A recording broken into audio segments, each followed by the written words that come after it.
చేరొచ్చిన ప్రతి ఒక్కరికి పేరు పేరున యోమ్ తెరూహా ఫీస్ట్ ఆఫ్ ట్రంపెట్స్ రోషస్ అన్న షలోమ్ బూరల పండుగ శుభాకాంక్షలు తెలియపరుస్తున్నాను సంఘమంతటికి. అవును, పరమ తండ్రి యొక్క రాకడకు గుర్తు ఈ బూరల పండుగను మనము ఈ పండుగను ఆచరించడం ద్వారా ఒక విధంగా మనము అలర్ట్ అవుతాం, సిద్ధపరచబడతాం. ఆయన యొక్క రాకడకి సిద్ధపాటు, పెళ్లి కుమార్తె సిద్ధపాటు. కాబట్టి మనం పెళ్లి కుమార్తెగా సిద్ధపరచబడుతున్నాం. ఆ పరమ తండ్రి మనల్ని ప్రేమించి మనకిచ్చిన ఈ పండుగను బట్టి పరమ తండ్రిని స్తుతిస్తాం. పరమ తండ్రి నీకు స్తోత్రం. హల్లెలూయా, హల్లెలూయా, హల్లెలూయా. పరమ తండ్రి సన్నిధిలో మనం లేఖనం చూసుకుందాం. పరిశుద్ధ గ్రంథంలో నుంచి బ్యానర్ మీద రాయబడిన మాట మీ అందరికి కూడా చదివి ఉంటారు. లేఖన భాగం కూడా మనం చదువుకున్నాం. అపోస్తలుడైన పౌలు కొరింథీయులకు రాసిన మొదటి పత్రిక 15వ అధ్యాయంలో ఈ మాట అందరికీ నోటెడ్గా ఉంటుంది. 15వ అధ్యాయము 52వ వచనము నేను చదివిన తర్వాత మన మధ్య ఉన్న వాసభావ ప్రార్థన చేయాలని కోరుతూ వస్తుంటున్నాను. 52వ వచనము నేను చదువుతున్నాను, దయచేసి వినండి. కడబూర మ్రోగగానే మనమందరము మార్పు పొందుదుము. బూర మ్రోగును, అప్పుడు మృతులు అక్షయులుగా లేపబడుదురు, మనము మార్పు పొందుదుము. ప్రార్థన చేసుకుందాం.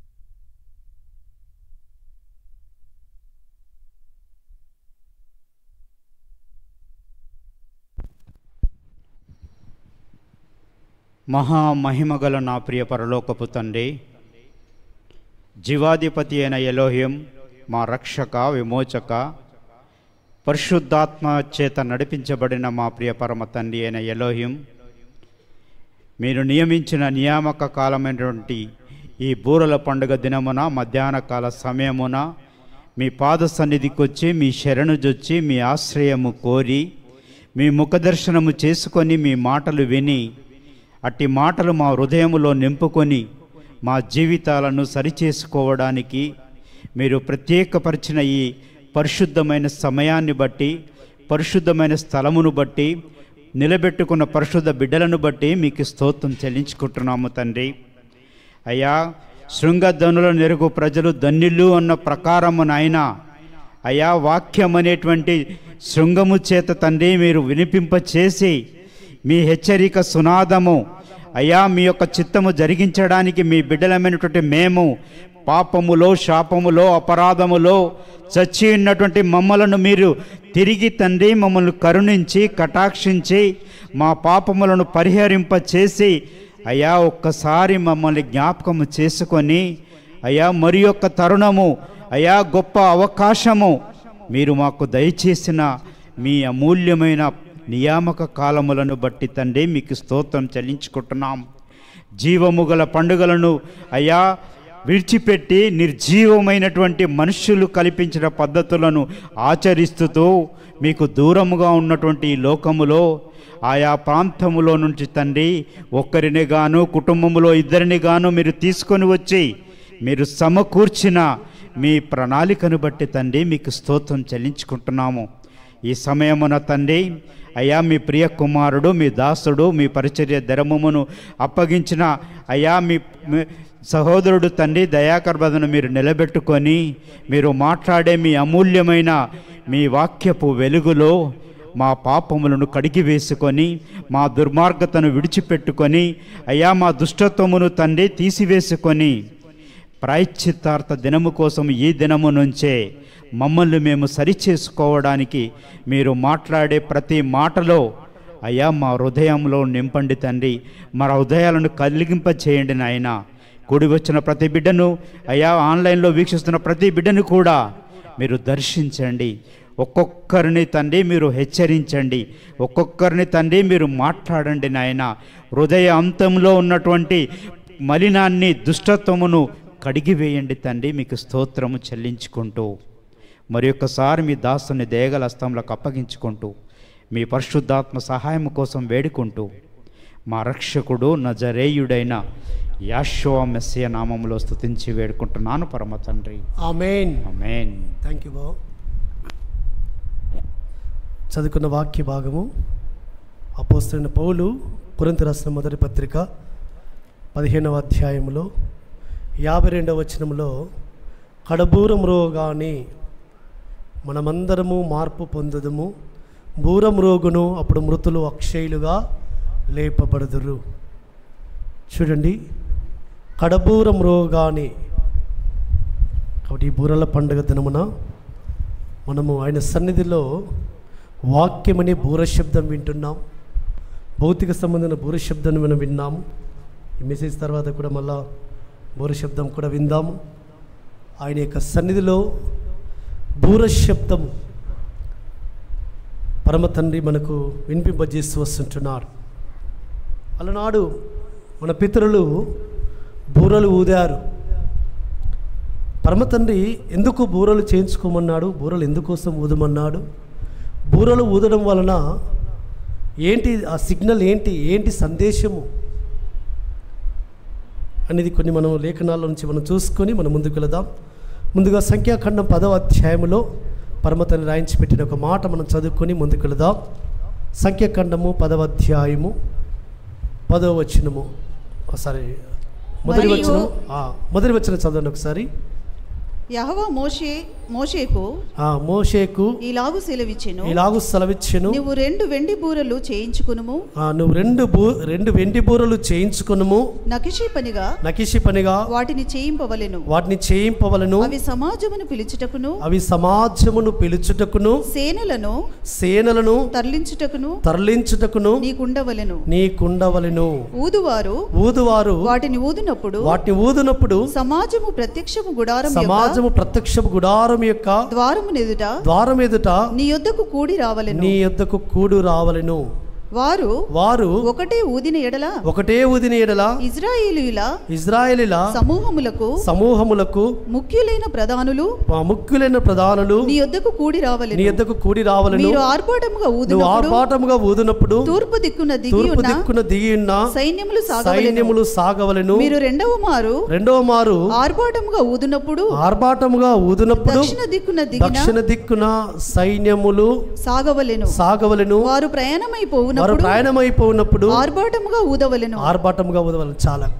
కాబట్టి పరమ తండ్రి బూరలు ఎందుకోసం ఊదమంటున్నాడు? సమాజము నువ్వు పిలుచుటకును, సమాజంగా కూడానికి. ఇప్పుడంటే మనకి సెల్ ఫోన్లలో అలర్ట్స్ వస్తాయి, న్యూస్ వాట్సాప్లు అన్నీ వస్తున్నాయి. అప్పుడు పూర్వము బూర ఊదుతున్నప్పుడు నెల వంక కనబడగానే ప్రధాన యాజకుడు బూర ఊదుతుండగా వారందరూ కూడా ఇది నెలారంభ దినము, ఆయన సన్నిధికి రావాలను, ఆయన సన్నిధిలో మనం సమాజముగా చేరి ఆయన ఆరాధించవాలనని వారందరూ ఇజ్రాయేల్ అందరూ కూడా వారు పొలాల్లో పనిచేస్తున్న వారు కానీ ఎక్కడున్నా ఆ ప్రత్యక్ష గుడారము దగ్గరికి వారు వచ్చేవారు, ఆ మందిరం దగ్గరికి వచ్చేవారు. అదే మాదిరిగా ఒక యుద్ధమునకు వెళుతున్నప్పుడు, బయలుదేరుతున్నప్పుడు యుద్ధమునకు సిగ్నల్, మనం యుద్ధానికి ముందుకు సాగాలి, యుద్ధమునికి వెళ్ళాలి అనే దానికి కూడా యుద్ధమునకు వెళ్ళబోతున్నప్పుడు కూడా బూరలు ఊదుతారు. ఒకటి సమాజముగా పిలుచుటకును, 2 యుద్ధానికి వెళ్ళడానికి. కాబట్టి అందులో మళ్ళా రకాలున్నాయి. ఒక మారు ఊదినప్పుడు సమాజ పెద్దలు రావాలను, రెండో మారు ఊదినప్పుడు ఆ విధంగా మీరు రెండో మారు ఆర్భటంతో ఊదినప్పుడు దక్షిణ దిక్కిన సైన్యములు సాగవలను. కాబట్టి ఇది ఎప్పుడెప్పుడు ఊదాలి, ఏ విధంగా ఊదాలి? 10వ వచనం ఉన్నాడు, ఉత్సవ దినమున యందును. 10వ వచనం అంటున్నాడు, మరియు ఉత్సవ దినమునందును నియామక కాలముల యందును నెలల ఆరంభముల యందును మీ దహన బలులను గాని సమాధాన బలులను గాని అర్పించినప్పుడు ఆ బూరలు ఊదవలెను. అప్పుడు అవి మీ ఎలోహిం సన్నిధిని జ్ఞాపకార్థముగా ఉండును. మీ ఎలోహిమైన యెహోవాను నేనే మీకు జ్ఞాపకార్థముగా ఉండును. ఎలోహిం మిమ్మల్ని జ్ఞాపకం చేసుకుంటాడు. ఉత్సవ దినముల యందును, నియామక కాలముల పండుగ దినముల యందును, నెల ఆరంభ దినముల యందును ఈ బూరలు మీరు ఊదినప్పుడు పరమ తండ్రి మిమ్మల్ని ఏం చేసుకుంటాడు? జ్ఞాపకార్థముగా ఉండును. ఎలోహిం చేత మనం గుర్తించబడాలి. ఎలోహిం మనల్ని జ్ఞాపకం చేసుకోవాలి. ఎలోహిం మన మధ్యలోకి రావాలి. ఆయన మన మధ్యలో సంచరించాలి. ఆయన మన ప్రార్థనలు ఆలకించాలి అంటే అక్కడ బూర ఊదబడాలి. కాబట్టి అందుకే కీర్తనకారుడు కూడా ఏమని రాయించి పెడుతూ వచ్చాడు, ఇవన్నీ బూరకు ఎందుకోసమని ఇంట్రడక్షన్లోకి నేను ఉన్నానంతే. తర్వాత కొన్ని మనం లేఖన భాగం చూసుకుందాం. పరిశుద్ధ గ్రంథంలో 81వ కీర్తన ఒకసారి చూద్దాం. 81వ కీర్తన 3వ వచనము. నిలపడుపు నాడు కొమ్ము ఊదుడి మనము పండుగ ఆచరించు దినమగు పున్నము నాదుడు కొమ్ము ఊదుడి. మనము నిలపడుపు నాడు కొమ్ము ఊదాలి, పండుగ ఆచరించు దినమగు పున్నము నాడు కొమ్ము ఊదాలి. కాబట్టి నెలపడుపు నెలారంభ దినమున ఊదాలి. అదే మరిగా మనం పండుగ ఆచరించడం పున్నమి 2 పండుగలు ఆచరిస్తాం. ఒకటి పస్కాను పులిటల పండుగ మొదటి దినమున, అది పౌర్ణమి. మళ్ళీ రేపు పర్ణశాల పండుగ మనకు రాబోతుంది 7వ నెల 15వ దినము, అది కూడా నిండు పౌర్ణమి. ఆ పౌర్ణమి రోజున కూడా బూరలు ఊదవలను. నియామక కాలముల యందు అక్కడ పరమ తండ్రి ధర్మంలో రాయించి పెట్టిన ప్రకారముగా ఇవి నియామక కాలములు. పస్కాను పులిటల పండుగ దినముల్లో బూర ఊదాలి. పెంతెకోస్తు పండుగ దినము అది నియామకాలం, ఆ దినమున ఊరాలి. ఈ విధంగా ఈ దినము జ్ఞాపకార్థ శృంగధ్వని దినం పండుగ దినము ఈ దినమున ఊదాలి. రేపు ప్రాయచిత దినమున ఊదాలి. పర్ణశాల పండుగల్లో ఆయన సన్నిధిలో పౌర్ణమి నాడు మనము పండుగ ఆచరించు దినమగు పున్నము నాడు పౌర్ణమి నాడు ఆ దినమున కూడా మనం బూర ఊదాలి. ఇది లేఖనము, ఇది ధర్మము, ఇది పరమతనిచ్చిన శాసనము. దీన్ని ఎవరు మార్చజాలరు, మార్చలేరు సుమా. మనుషులు కల్పించిన పద్ధతులు, మనుషులు కల్పించిన పండుగలు, దైవోపదేశంలోని వాటిని ఆచరిస్తున్నారు. కానీ లేఖనాల్లో ఉన్న వాక్యమును అనుసరించి వాక్యమును నెరవేరుస్తున్న, వాక్యమును గైకుంటున్న మనల్ని చాలామంది ఏమంటున్నారంటే ఇవి లేఖనానుసారమేనా. ఈ దినం ఒక సహోదరుడు ఫోన్ చేశాడు నాకు, అమలాపురం నుంచి, అనకాపల్లి నుంచి సహోదరు వాసు అని. నిన్న దినమున ఆయన ఫోన్ తీసి చూస్తుంటే మన వైఎంపీఎం యూట్యూబ్ ఛానల్లో బూరల పండుగ ఆచరిస్తున్నాం. బూరల పండుగ లేఖనానుసారమేనా బ్రదర్ అని అడిగాడు. లేఖనానుసారమే బ్రదర్. ఆయనకు ఒక డౌట్ ఉందట, ధర్మశాస్త్రం కొట్టివేయబడిందా నిలిచిందా. ఆయన హృదయంలో ఉన్నది తర్వాత చెప్పాడు. ముందు నన్ను క్వశ్చన్ అడిగాడు, ధర్మశాస్త్రం కొట్టివేయబడింది కదా, ధర్మశాస్త్రము యాశ్వమస్య అంటే యేసుక్రీస్తు కొట్టివేశాడు కదా అని నాతో ఒక 5-10 నిమిషాల ముందు వాగ్వివాదంలాగా కొంచెం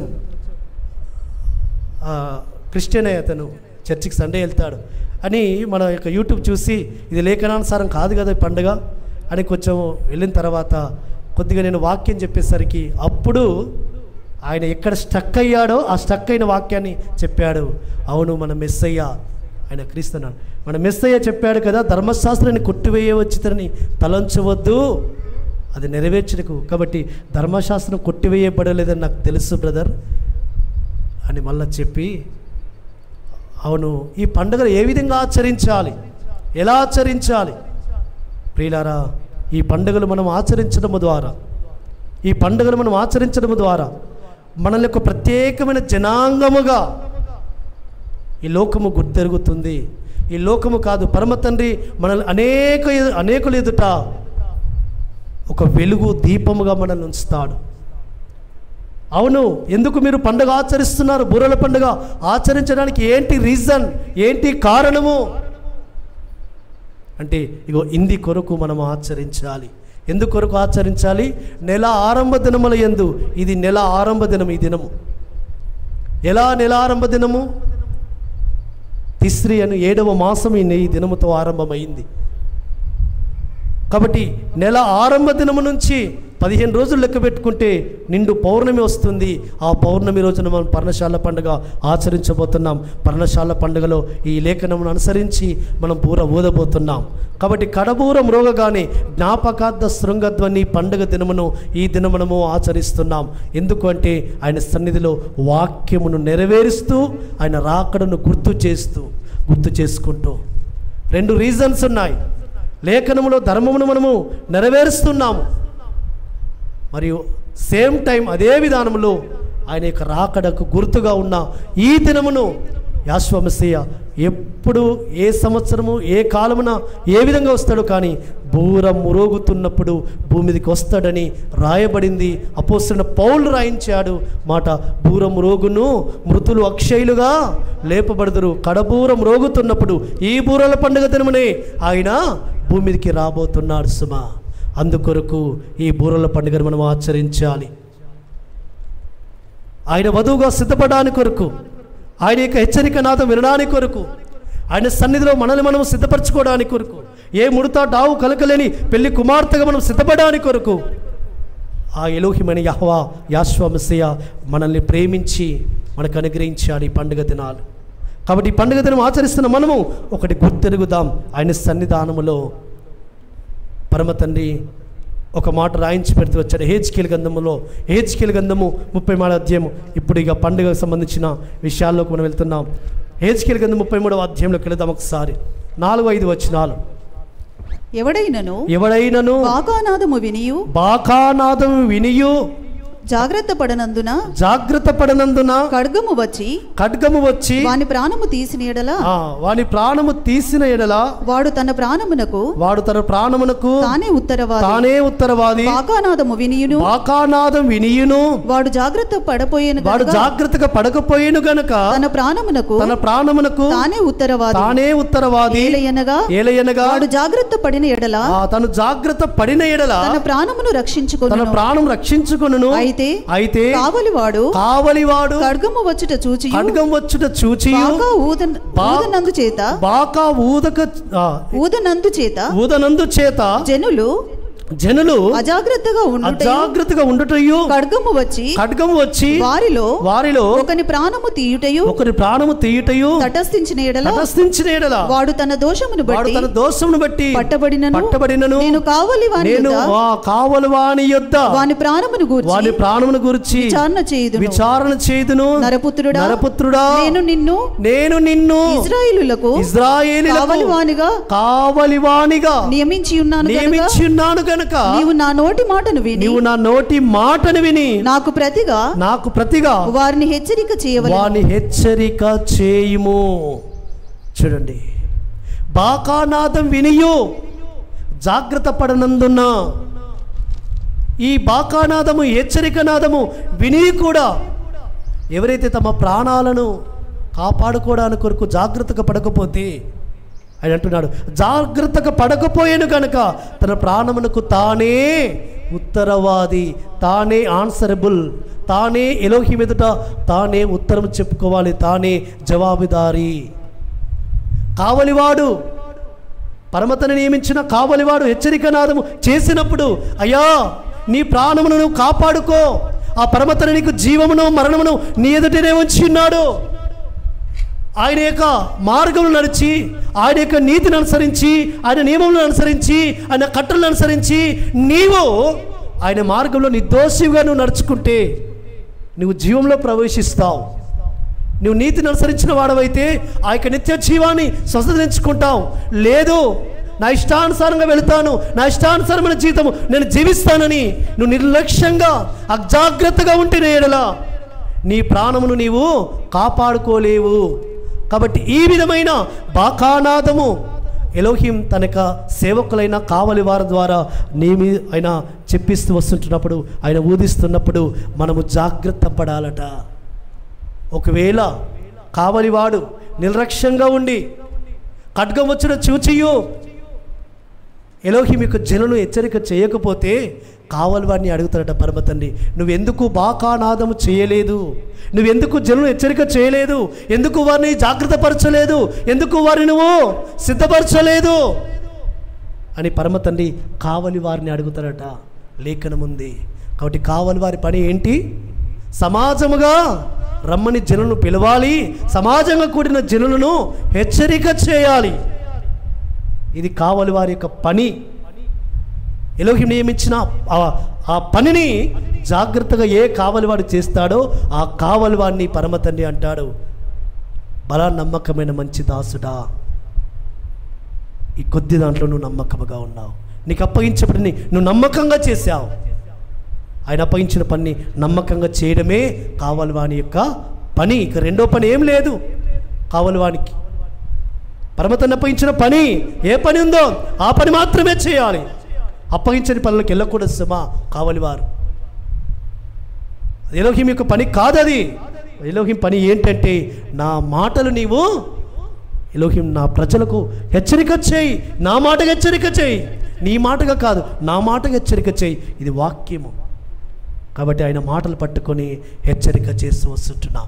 కావలి వారిగా యాశ్వామిస్య నియమించిన కావలి వారిగా ఆయన ఆత్మను పొందిన ఆ సేవకులముగా కావలి వారిగా సంఘమును హెచ్చరిక చేస్తున్నాం. అందుకే ఆయన ఒక మాట అంటూ వస్తుంటున్నాడు. 8వ వచనంలో ఒక మాట అంటూ వస్తున్నాడు, దుర్మార్గుడా నువ్వు నిశ్చయముగా మరణమవుదు నొందుదువు అని నువ్వు దుర్మార్గునికి నేను సెలవీయగా అతడు తన దుర్మార్గతను విడిచి జాగ్రత్త పడినట్లు నీవు ఆ దుర్మార్గునికి నా మాట తెలియజేయని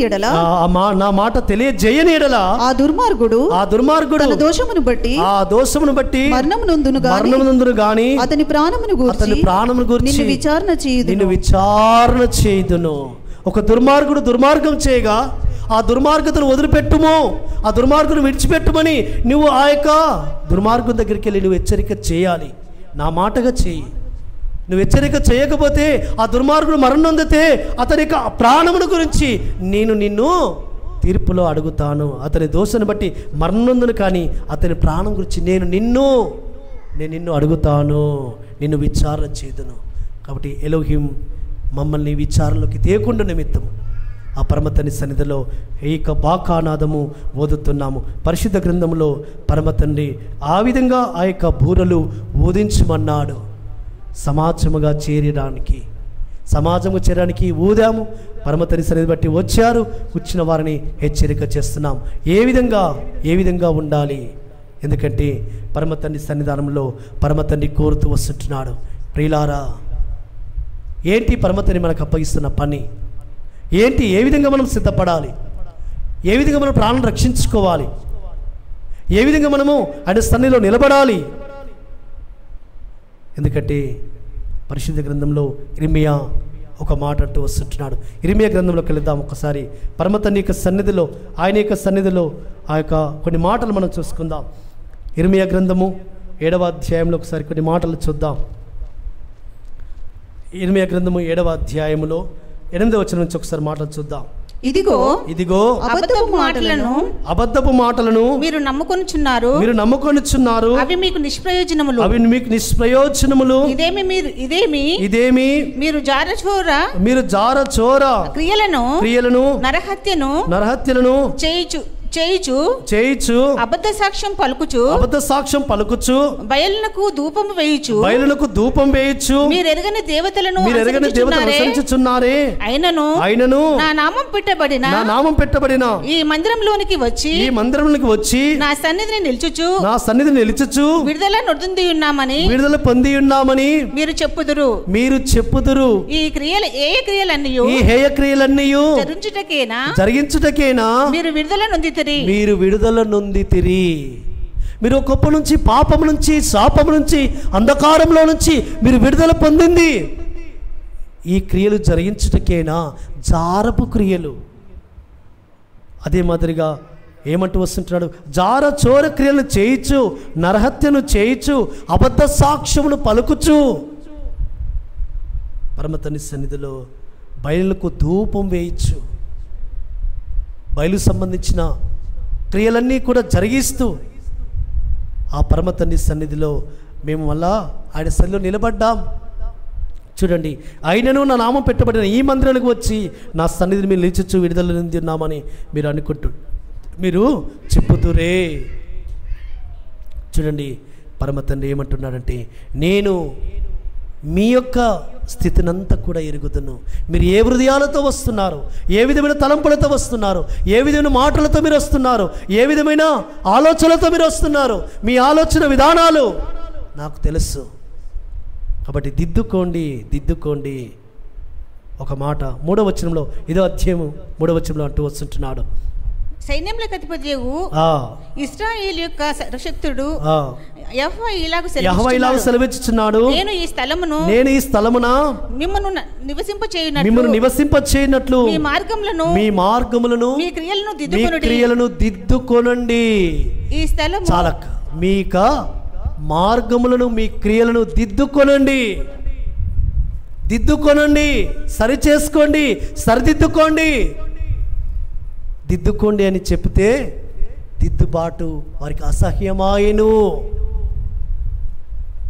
కొందరు దిద్దుబాటు చేసుకోమంటే ఎప్పుడు పరమతను మిమ్మల్ని ఆశీర్వదిస్తాడు, మిమ్మల్ని దీవిస్తాడు, మీకు తోడుగా ఉంటాడు, మిమ్మల్ని మీ చేతి పిల్లలు వర్ధిల్లింపజేస్తాడు. ఈ మాటలే వింటారు కానీ, ఈ మాటలే వినడానికి ఇష్టపడతారు కానీ, ఈ మాటలే కోరుకుంటారు కానీ, పరమతండ్రి సన్నిధిలో మీ క్రియలను దిద్దుకోండి, మీ మార్గములను దిద్దుకోండి. మీ యొక్క మార్గములలో మీరు ఏ విధంగా వెళుతున్నారో మీ మార్గములు మార్చుకోండి. మీరు వెళుతున్న మార్గములు మార్చుకోండి. ఎలోహిం నడిచిన మార్గంలో మీరు నడవండి అని హెచ్చరిక చేస్తే మాత్రము విశ్వాసులు ఏమవుతారంటే, అమ్మో ఇదేం బోధ, ఇదేం ప్రసంగం, ఇదేం మాటలు, మేము ఆయన సన్నిధికి ఎందుకు వచ్చి ఉన్నాము? మేము ఆయన చేత ఆస్వాదింపబడడానికి వచ్చాం, ఆయన చేత మేము దీవింపబడడానికి వచ్చాం. మేము ప్రార్థన చేయగానే దీవింపబడాలి, సేవకులు మా తల మీద చేపెట్టగానే మేము దీవింపబడాలి, మేము స్వస్థపరచబడాలి, మేము మేలు పొందుకోవాలి. మేలును పొందుకోవడానికి వస్తున్నారు కానీ దిద్దుకోవడానికి రావడం లేదు నేటి జనాంగము. అంటే పరమతండ్రి అంటూ వస్తున్నాడు, మీరు భూమి మీద ఆస్వాదింపబడాలి. నిజమే, ఎప్పుడు ఆస్వాదింపబడతారు? ఎప్పుడు దీవింపబడతారు? ఎప్పుడు స్వస్థపరచబడతారు? ఎప్పుడు మేలు పొందుకుంటారు? అంటే మీరు దిద్దుకొని ఆయనకి ఇష్టకరమైనగా మీ జీవితాలను సరిదిద్దుకొని నిలబడితే ఆ పరమ తండ్రి మిమ్మల్ని ఆశీర్వదిస్తాడు సుమా. కాబట్టి రాత్రికాల సమయంలో మనం విన్నాం వాక్యము, ఒక నీతిమంతుడు నీతిని తప్పి, ఒక పరిశుద్ధుడు ఒక నీతిమంతుడు కొన్ని సందర్భాల్లో ఒకవేళ పాపములోకి వెళ్ళిపోతే ఆ పాపం నుంచి విడిపించడానికి కొరకు హెచ్చరిక చేస్తే ఆ హెచ్చరికను మనం పొందుకొని హెచ్చరికను స్వీకరించి ఆ హెచ్చరికను, అవును నీతిమంతులను హెచ్చరిక చేశారు, సేవకులను హెచ్చరిక చేశారు, ఒక గొప్పవారు ఉన్నతవారు నన్ను హెచ్చరిక చేశారు, నన్ను సరిదిద్దుతున్నారని ఆ హెచ్చరికను ఆదాన్ని స్వీకరించుకొని వారు ఆయన యొక్క మార్గంలోకి వస్తే వారు ఏం చేయబడతారు? వారు రక్షింపబడతారు, వారు కాపాడబడతారు. కాబట్టి అందుకొరకు పరమతండ్రి ఏమంటున్నాడంటే, అందుకే ఆ అధ్యాయంలో పరమతండ్రి రాయించి పెడుతున్న మాట, అయ్యా నీ పాపమును బట్టి నీవు ఈ విధంగా ఈ స్థితిలో ఉన్నావు. కాబట్టి పరమతండ్రి అందుకే ఆయన ఏమంటూ వస్తుంటున్నాడు అంటే, ఒక మాట మనం చూసుకుందాం. ఇర్మియా గ్రంథంలో ఒక మాట అంటూ వస్తుంటున్నాడు, అయ్యో పరమతండ్రి సన్నిధిలో ఎందుకు ఈ విధంగా వారి యొక్క జీవితాలు ఉంటున్నాయంటే కొన్ని మాట మనం చూసుకుందాం. ఇర్మియా గ్రంథము 17వ అధ్యాయంలో ఒక మాట రాయించి పెడుతూ వచ్చాడు. 13వ వచనం ఒక మాట చూసుకుందాం. 13, 14 వచనము, ఇశ్రాయేలులకు ఆశ్రయమా యెహోవా నిన్ను విసర్జించి వారందరూ సిగ్గునందుదురు. నా యేళ్ళ ద్రోహం చేయవారు యెహోవాను జీవజలపు ఊటను విసర్జించి ఉన్నారు గనుక వారు ఇసుక మీద పేరు వ్రాయబడిన వారిగా ఉందురు. యెహోవా నీవు నన్ను స్వస్థపరచుము, నేను స్వస్థత నొందుదును, నన్ను రక్షించుము, నేను రక్షింపబడుదును, నేను నిన్ను స్తుతించుటకు నీవే కారణభూతుడు. చాలా కాబట్టి వారు యెహోవాను జీవజలముల ఊటను విసర్జించినారు. వారిని ఎవరిని విసర్జించినారు? జీవజలముల ఊట అయిన యెహోవాను, ఆ జీవజల ఊట అయిన ఆ జీవవృక్షమైన యాశ్వాను విసర్జించి ఇసుకల మీద వారి పేర్లు రాసుకుంటున్నారట, ఇసుకల మీద. కాబట్టి పగిలిపోయే తొట్లను వారు ఆశ్రయిస్తున్నారు. న్యాచురల్గా ఆ యొక్క ఊట, జీవజల ఊట అయిన ఆ యెహోవాను విసర్జించి మనుషులు ఏర్పరుస్తారు కదా, మనుషులు తొట్లను అవి తయారు చేస్తారు కదా, మనుషులు ఏర్పాటు చేసిన తొట్లను ఏర్పాటు చేసుకొని వాటిని ఆశ్రయించి అందులో ఉన్న జలాన్ని తాగాలని చూస్తారు. తొట్లలో ఉన్న జలము ఏ విధంగా ఉంటుంది? అక్కడే స్టోరేజ్ చేయబడి అందులోనే అన్నీ కలుషితమైన బ్యాక్టీరియా అంతా కూడా అందులో ఉంటుంది. ఆ జలము తాగడానికి ఇష్టపడుతున్నారు, ఆ జలము చేత తృప్తిపరచబడడానికి ఇష్టపడుతున్నారు. కానీ న్యాచురల్గా పరమ తండ్రి భూమిలో నుంచి ఒప్పికి వస్తున్న ఆ యొక్క జీవజలం యొక్క ఊటలో నుండి త్రాగి తృప్తిపరచబడానికి ఇష్టపడట్లేదు. అందుకే యెహోవా మెస్సీయ ఆయన నేను జీవజలమును నా యొద్దకు వచ్చి దప్పిక తీర్చుకోండి అంటున్నాడు. అందుకే ఇర్మియా ప్రవక్త ద్వారా ఆయన ఏమంటున్నాడంటే, జీవజల ఊటైన నన్ను మీరు విడిచిపెట్టి ఉన్నారు, విసర్జించి ఉన్నారు. కాబట్టి మనము ఆయనను వెంబడించాలి, మనుషులను కాదు వెంబడించడం. మనుషులు వెంబడించడం మానాలి. మనుషుల యొక్క ఘనత కొరకు, మనుషుల యొక్క మెప్పు కొరకు, మనుషుల యొక్క కీర్తి కొరకు, మనుషుల చేత గొప్పవారం అనిపించుకోవడానికి కొరకు కాదు మనం ప్రయాసపడాల్సింది. మనం ఎందుకంటే ఆ యొక్క రాకడ దినమున ఆయన చేత మెప్పు పొందుకోవాలి అంటే, ఆయన చేత మనము మహిమా కిరీటం మనం పొందుకోవాలి అంటే ఈ లోకములో ఆయనను మాత్రమే మనం సంతోషపెట్టేవారముగా ఉండాలి. జీవజల ఊట అయిన ఆయనను మనం వెంబడించేవారముగా, ఆయనను మనం ఆరాధించేవారముగా, ఆయనను మనం మహిమపరిచేవారముగా మనం ఉండాలి సుమా. కాబట్టి యెహోవా మెస్సీయ అంటున్నాడు, నా యొద్దకు రండి, నేను మీ దప్పిక తీరుస్తాను, నేను జీవజలమును. కాబట్టి జీవజల ఊటైన నన్ను మీరు విసర్జించి పెట్టి ఉన్నారు, నా దగ్గరికి రండి. ఇది మనం దిద్దుకోవాల్సింది, ఇది మనం మార్చుకోవాల్సింది, ఇది మనము మన యొక్క జీవితంలో మార్పు చెందవలసింది. కాబట్టి మనం మార్పు చెందితే భూమి మీద మన మనసు మార్చుకుంటే, మనం దిద్దుకుంటే, మనము మన యొక్క మార్గములను మనము సరిచేసుకుంటే, మన క్రియలను సరిచేసుకుంటే పరమ తండ్రి మనల్ని ఏం చేస్తాడు? కడపూరం రోగుతున్నప్పుడు మనల్ని పరమ తండ్రి మార్పు చెందనిస్తాడు. కాబట్టి అందుకే భక్తుల యొక్క జీవితాల్లో ఒక శ్రేష్టమైన మాట కూడా ఒక మాట ఉంటున్నాడు. వాళ్ళు కొన్ని మాటలు పలికిస్తూ వచ్చారు. ఆమోసు గ్రంథము 3వ అధ్యాయంలో 6వ వచనములో అంటూ వస్తుంటున్నాడు. ఆమోసు 3:6. ఆమోసు భక్తుడు పలుకుతున్న ఒక మాట మనం చూద్దాం. ఆమోసు గ్రంథం 3వ అధ్యాయం 6వ వచనం. ప్లీజ్ త్వరగా. పట్టణమందు బాకానాదం వినబడగా జనులకు భయము పుట్టకుండునా. చాలు. పట్టణమందు బాకానాదం వినబడగా జనులకు భయము పుట్టకుండునా. అంటే బాకానాదము వినిపిస్తే జనులు ఏమవుతారు? భయం నందుతారు. ఆయన యందు భయము నందడానికే. అవును, ఈ పాపం చేస్తే నాకు శిక్ష, ఈ పాపం నేను చేస్తే అయ్యో పరమతండ్రి ఊరుకోడు, నన్ను కొడతాడు, నన్ను శిక్షిస్తాడు, నన్ను చేయి విడిచిపెడతాడు అనే ఒక భయము మనలో ఉన్నప్పుడు, మనలో కలిగినప్పుడు, మనలో అది స్థిరపరచుకున్నప్పుడు ఎక్కడికి వెళ్ళినా, మన పిల్లలు ఎక్కడికి వెళ్ళినా, మనం ఎక్కడికి వెళ్ళినా ఆయనలో నిలిచి ఉంటాం సుమా. మనుషులు చూస్తుంటేనే కాదు భక్తి, మనుషులు చూస్తుంటేనే కాదు భయం, ఏదో సేవకులు చూస్తేనే కాదు భక్తి. కొంతమంది సేవకులు చూస్తుండగానే భక్తి చేస్తుంటారు, వణికిపోతుంటారు, భయపడుతుంటారు. సేవకులకు కాదు భయపడవలసింది, ఎలోహిమని యెహోవాకు భయపడాలి. మనుషులకు కాదు నువ్వు భయపడవలసింది, ఎలోహిమని యెహోవాకు. కాబట్టి పట్టణమందు బాకానాదం వినబడక జనులు భయపడకుందురా, భయం పుట్టకుండునా.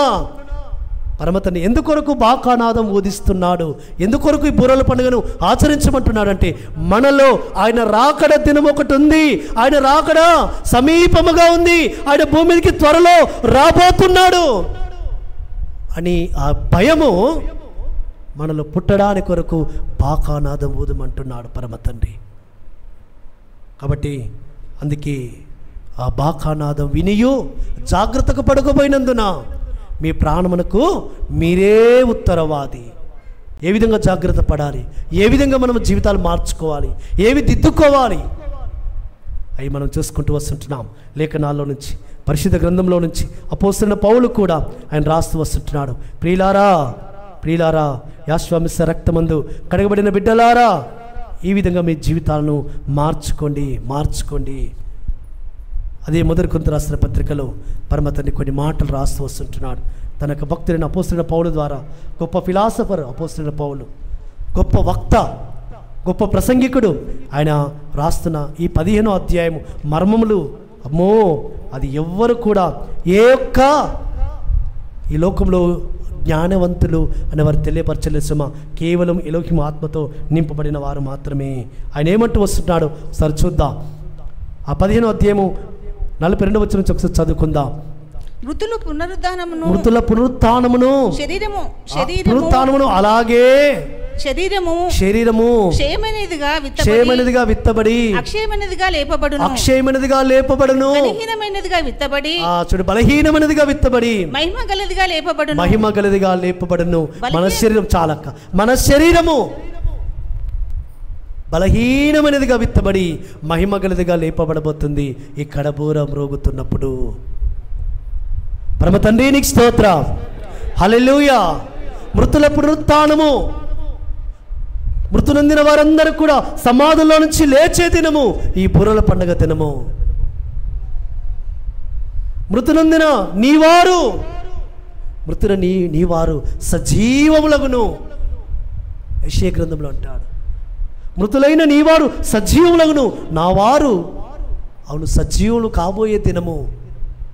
గుర్తెరగండి, మీ వారు ఎవరైనా మృతి నొందితే యాశ్వానంద మృతులు ధన్యులని మీరు భావించినట్లయితే వారిని మీరు తిరిగి చూచే దినము ఈ బూరల పండుగ దినము. పరమ తండ్రి నీకు స్తోత్రం. నీ తల్లి కానీ, నీ తండ్రి కానీ, నీ బంధువులు ఎవరైనా వారు మృతి నొంది ఉంటే, వారు సమాధి చేపట్టిబడి ఉంటే, ఆ సమాధి కాపాడబడుతుంటే వారు సమాధుల్లో నుంచి తిరిగి లేచే దినము ఈ బూరల పండుగ. అంటే వాళ్ళు తిరిగి మళ్ళా రీబర్త్ అంటే వారికి మళ్ళా జననము. ఏ జననము? ఆత్మ సంబంధమైన జనం, మహిమా శరీరంతో వారు లేపబడబోయే దినము ఈ దినము. మృతులు అక్షయులుగా లేపబడే దినము.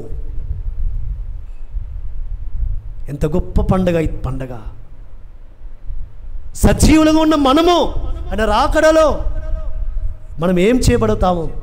ఇక్కడ ఒక మాట అంటూ వచ్చాడు అపోస్తలుడైన పౌలు 52వ వచనంలో, మనమందరము నిద్రించము కానీ నిమిషములో ఇదిగో మీకు ఒక మర్మము తెలుపుచున్నాను, మనమందరము నిద్రించము కానీ నిమిషములో ఒక్క రెప్పపాటున కడబూరం రోగగానే మనమందరము మార్పు పొందుదాము.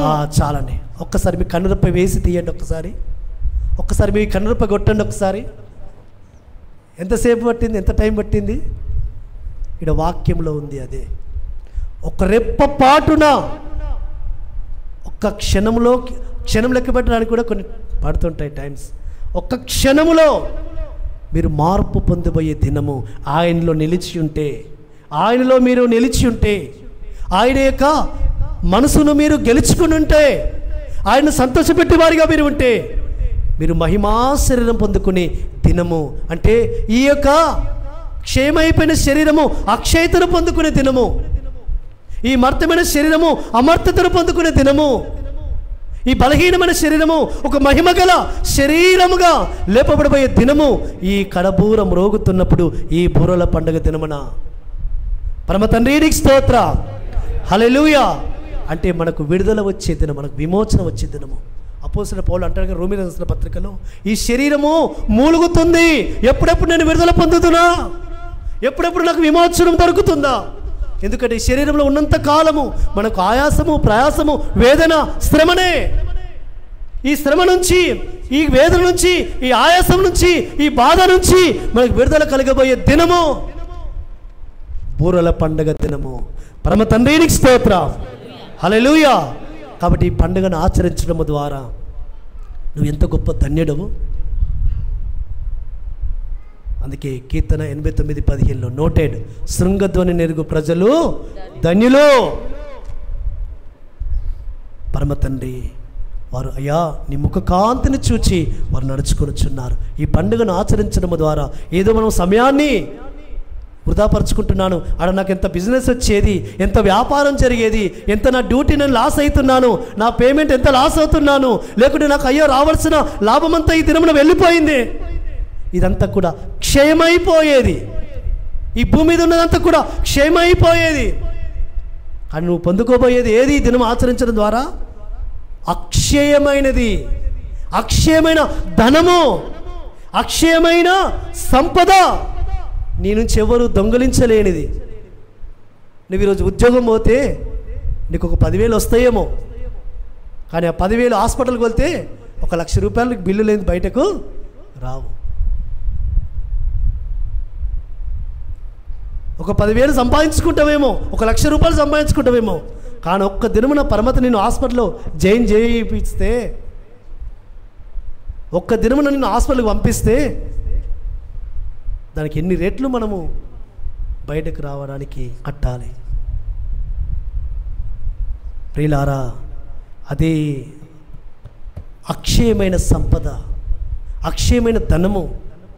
ఎవరు నీ నుంచి దొంగలించలేనిది, చిమ్మట పట్టనిది, దొంగలు దొంగలించనిది ఆ సంపద, ఆ ధనము ఎక్కడ కూర్చుకుంటున్నావు నువ్వు? ఎక్కడ? పరలోకంలో, పరమందు ధనము. నీ యొక్క అక్కడ ఒక బ్యాంక్ అకౌంట్ ఉంది, నీకు ఒక బుక్ తెరిచాడు పరమ తండ్రి, అన్నీ రాస్తున్నాడు ఆయన. నా సహోదరుడు ఇది చేశాడు, ఈ దినమున నా నియమకాలంలో ఆచరించాడు, నా పండుగ ఆచరించాడు, నా ఆజ్ఞ మన్నించాడు, నా కట్ట నెరవేర్చాడు, బుర్రల పండుగ ఆచరించాడు, కాబట్టి దానికి ఇగో ఇది బహుమానము. అందుకే ఆయన రాస్తూ వస్తున్నాడు. 58వ వచనంలో ఒక మాట రాస్తూ వస్తుంటున్నాడు, చూద్దాం. కాగా నా ప్రియ సహోదరులారా, ప్రియ సహోదరులారా, మీ ప్రయాసము ఎలోహిం నందు వ్యర్థము కాదు అని ఎరిగి స్థిరులను కదలని వారును ఎలోహిం కార్యాభివృద్ధి యందు ఎప్పటికీ ఆసక్తులయ్యుండుడి. చాలక నా ప్రియ సహోదరులారా, యెహోవానందు మీరు పడిన ప్రయాసము ఎప్పుడూ వ్యర్థము కాదు. యెహోవా మందిరానికి రావడానికి, యెహోవా సన్నిధిలో కనబడడానికి కొరకు నువ్వు ప్రయాసపడ్డావా? యెహోవా మందిరానికి ఏం వెళ్తావులే అని నిన్ను నీ కుటుంబ సభ్యులు నిందించారా, వెలివేశారా, హేళన చేశారా? మందిరానికి వచ్చి మందిరంలో పరిచర్యలో పారిభాగస్తులు అవుతున్నావా? శ్రమ పడుతున్నావా? పరిచర్యలో కష్టపడుతున్నావా?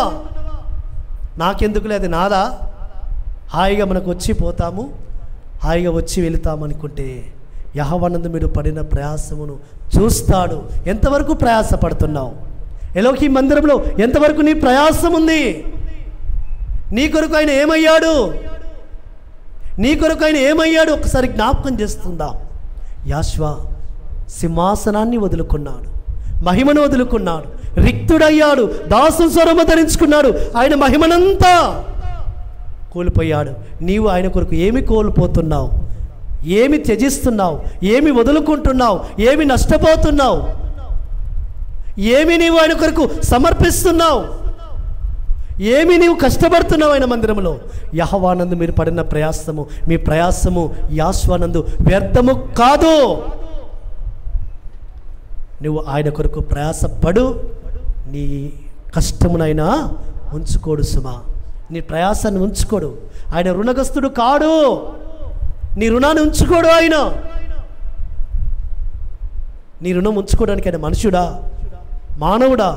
దైవత్వము కలిగిన, సర్వసంపూర్ణత కలిగిన మహాశక్తివంతుడు ఆయన.